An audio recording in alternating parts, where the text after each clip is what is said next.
So if you haven't been living under a rock lately, you would have known that AMC and GameStop are on the rise and also on the drop.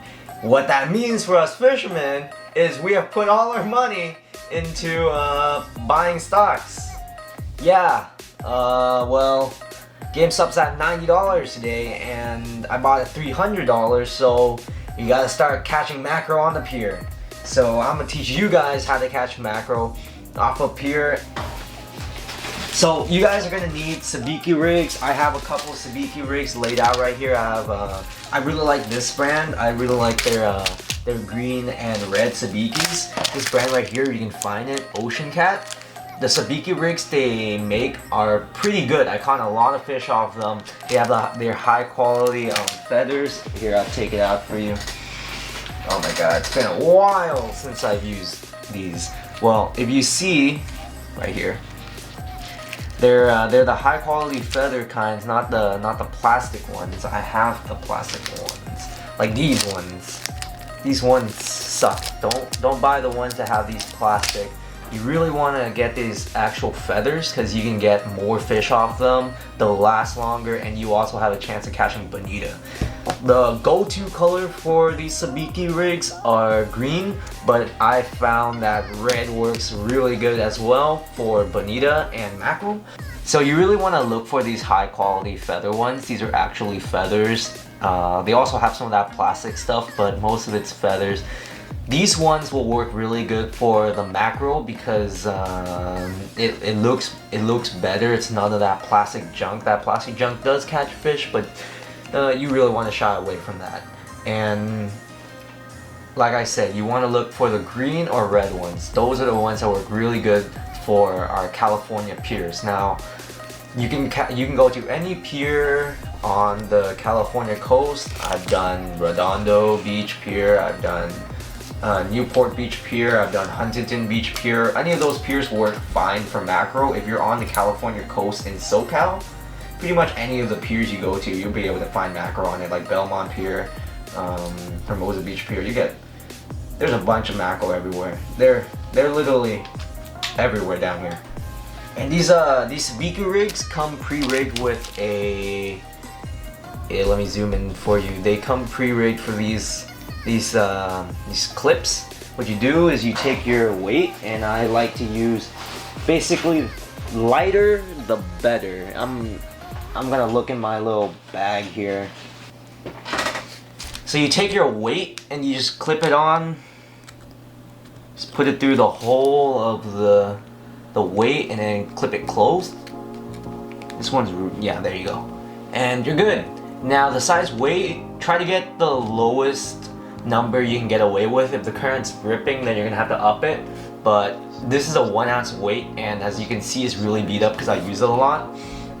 The 1 ounce weight lets it so your sabiki slowly falls down in the column, because the mackerel, sometimes they're not on the surface, so you gotta let it sink. So mackerel, they normally swim on top of the water column, so having a really light weight lets your sabiki rig flutter down in the current. And what you do is you reel, then pump, reel, pump, reel, and pump, and just give that action. When you're pumping, you're giving that action that catches the mackerel. And pro tip, when you hook onto one mackerel, reel in slowly. I know you want to reel in as quick as you can to bring in the fish. You want to reel slowly, because when you have one fish, the mackerel come and they see that it's safe, because you know they see their friend eating, so we gotta get in on this. So if you reel slowly, you'll tend to catch a mackerel on every single hook. If the bite's hot, it'll happen. And when you're catching a bunch of mackerel, I really recommend you bring a pair of tongs. These are just tongs from the dollar store.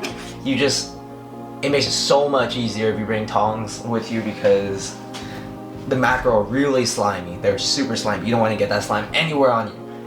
And along with the not touching mackerel, bringing pliers is a must. You can get pliers anywhere. You can get at Big 5. This is some pliers I got at Big 5. They're nothing special. They work. I take it on boats with me. They have cutters so you can cut your line, cut your braid, and right here you can use this part of the pliers to unhook your fish. just pretty basic pliers. Use whatever that you can find. If you have some old pliers in your house, just use it. You don't have to go out and buy fishing pliers. They're basically the same as normal pliers. When you're done using your sabiki rigs, I really recommend you buy some sponges so you can put your sabiki rig on, like this one and this one. You basically just wrap it around, and that's so you can reuse your sabiki, because these things are like $2 a pop, and they're not really always, when you're done fishing, like this one, I've used it plenty of times, they're not really broken. Unless a sea lion came and stole one of your hooks, you really should reuse it, you know? Less plastic in the ocean, and really, I say less plastic because that's a catchy phrase, but it's really just, you want to save money because these things are $2 a pop, and $2 is expensive. You didn't hear it from me. So buy some sponges, reuse your sabikis, and you can tell everyone that you're a environmentalist because you like to save the ocean, even though you're fishing for fish from the ocean. They won't know. And when you're fishing at night, I really recommend you take one of your sabiki rigs that you have broken. Here I have some of my broken sabiki rigs. I'll show you what I mean. So at night, you really want to be fishing with like 2 hooks instead of your normal standard 6 hook sabiki rig. Sorry, I can't speak English today. This is a one hook rig. It used to be 2 hooks, but a sea lion came and cut me off. So basically, this is just a normal sabiki. Everything's normal, but it's really short. This is where you tie your weight on, and this is where you tie your hook on. And basically, at night, it's really hard to untangle a whole sabiki. So if you're catching on one at a time, that makes it so much more simpler, because you don't want to be untangling 6 hooks at night. Untangle it in the daytime's already a pain. You don't want to be doing it at night. So use that tip to save yourself from a lot of heartbreak and frustration, because I've been there, so you don't have to be there. Also, when you're fishing at night, you want to have glow sticks. You can find them at Big 5 again. Right here, glow sticks. Green works really good. I would stay away from red because red doesn't travel in the water column that easily, so it's a little bit harder for you to see where your lights at. Because when you're fishing sabiki, it's half attracting fish, but it's mostly for you trying to know where your line is, because mackerel, they like to bite your bait and it just starts swimming around. So having that glow stick lets you know when your bait's getting picked up, and allows you to react to that, so you can set the hook and stuff. So you want a swivel slightly bigger than this, and that allows you to put on the glow stick, and you can thread the glow stick through the hole, and then you can put your sabiki through the hole. You put it on a swivel like this, and now your glow stick is suspended with your rig, so it doesn't slide up and down on your setup, on your line, so you know how deep your sabiki is, because that's also really important, knowing how deep your sabiki is, because sometimes at night you don't know where your sabiki is. You could be on the bottom, you could be on the top. At night, the mackerel are normally on the top. You'll sometimes get them at the bottom, but most of the time you'll get them at the top. So having the glow stick really benefits you. My last pro tip for everyone, when it's going slow, when the bite's slow, what always works is just take one of the mackerel you've caught earlier, flay it up, cut into thin strips. I'm talking about like strips this big, really tiny strips, because you're fishing with tiny hooks. Cut it into thin strips and then thread it on your hook, and then don't jig it anymore. Just cast it and then leave it, and then maybe jerk it a little, give it some action, but you want to work it really slow. So I've had this so many times where I'm catching so much mackerel because I'm using bait, and the guy right next to me is not catching anything, and that's because he's not using bait.